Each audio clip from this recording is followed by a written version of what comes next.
Hi நண்பா, welcome back to SS யூனி. பொங்கலுக்கு release ஆக போகிற கேம் சேஞ்சர் படத்தோட கதை பார்த்தீங்கன்னா, ஃபர்ஸ்ட்டு தளபதிக்கு சொன்னதா ஒரு நியூஸ் ஒன்று சோஷியல் மீடியாவில் பயங்கரமாக ட்ரெண்ட் ஆகிட்டு இருக்கு.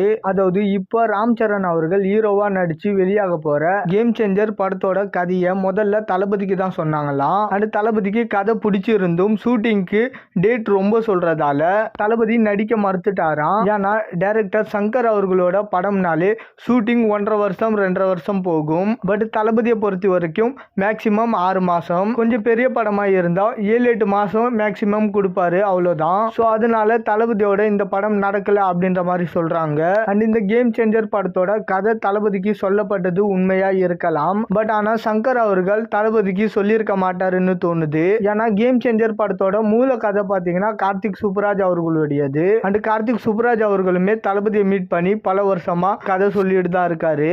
ஈவன் தளபதி 69ம் அவரு பண்ற மாதிரி தான் இருந்துச்சு. சோ மேபி இது தளபதிக்காக ரெடி பண்ண கதையா இருந்திருக்கலாம். அண்ட் ஏன் சங்கர் அவர்கள் தளபதியை அப்ரோச் பண்ணிருக்க மாட்டாருன்னு சொல்றான்னா, சங்கர் அவர்கள் லாக்டவுன் டைம்ல இளம் இயக்குனர்கள் கிட்ட யார்கிட்டயாவது எனக்கு ஏத்த மாதிரி கதை இருக்கான்னு கேட்டதுக்கு கார்த்திக் சுப்புராஜ் அவர்கள் என்கிட்ட ஒரு பொலிட்டிக்கல் ஸ்கிரிப்ட் இருக்கு, பட் ஆனா அது நிறைய தமிழ்நாடு பாலிடிக்ஸை பேஸ் பண்ணி இருக்கிறதுனால அது தமிழ்ல பண்ண முடியாது. தென் இதை கேட்ட உடனே சங்கர் அவர்கள் தெலுங்குல ராம் சரணை வச்சு தான் நெக்ஸ்ட் பண்ண போறேன், சோ அதனால எனக்கு அதுல பிரச்சனை இல்லை அப்படின்னு சொல்லிட்டு தான் இந்த கேம் சேஞ்சர் கதையை வாங்கினதா கார்த்திக் சுப்புராஜ் அவர்களே சொல்லியிருந்தாரு. ஸோ தெலுங்கு ஹீரோக்கு பண்ண போறேன்னு சொல்லிட்டு கதையை வாங்கிட்டு அதுக்கப்புறம் அது தளபதிக்கு சொல்றதுக்கு வாய்ப்பு கம்மி. ஸோ அதனால கார்த்திக் சுப்புராஜ் அவர்கள் தான் தளபதிக்கு இந்த கதையை அப்ரோச் பண்ணியிருப்பாருன்னு நினைக்கிறேன். அண்ட் இப்போ இதுல லேட்டஸ்டா ஓடிக்கிட்டு இருக்கிற நியூஸ், கேம் சேஞ்சரோட தமிழ் ப்ரொமோஷன் ஃபங்க்ஷனுக்கு தளபதியை இன்வைட் பண்ணியிருக்காங்களாம். அதாவது வாரிசு படத்தோட ப்ரொடியூசர் தில்ராஜ் அவர்கள் தான் இந்த படத்துக்கும் ப்ரொடியூசர். ஸோ தளபதியோட அவருக்கு இருக்கிற ஃப்ரெண்ட்ஷிப்ல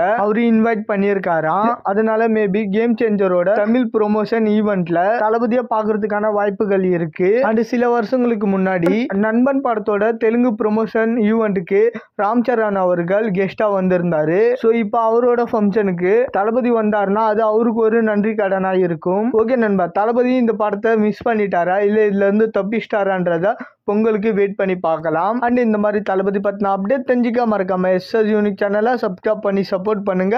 இதோட வீடியோ முடிச்சுக்கிறேன். ஓகே, பாய்.